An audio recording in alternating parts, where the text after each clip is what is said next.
Bunge, una mkakati gani wa kuhakikisha bunge hili linakuwa ni bunge la kuwakilisha wananchi dhidi ya serikali na sio bunge la kuitetea serikali? Asante.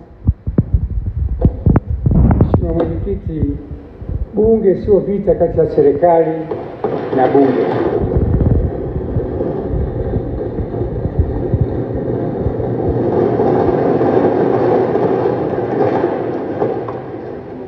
Pamoja kwa spika anatakiwa yutu, lakini wabunge ni wasaidie.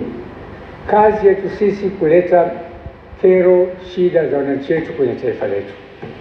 Hakuna ugomvi wa bunge na serikali wala bunge na mahakama. Lengo letu kubwa ni kufanya kazi kwa maslahi ya wananchi, si maslahi yetu sisi. Tuwatizame wananchi wetu kwanza, na wananchi wetu tutawatizama kwa dira hii mpya ambayo ilitolewa na serikali ya Daktari Samia Suluhu Hassan ilikuwa jijumuishi kuitunga dira hii na itafikia wananchi wetu.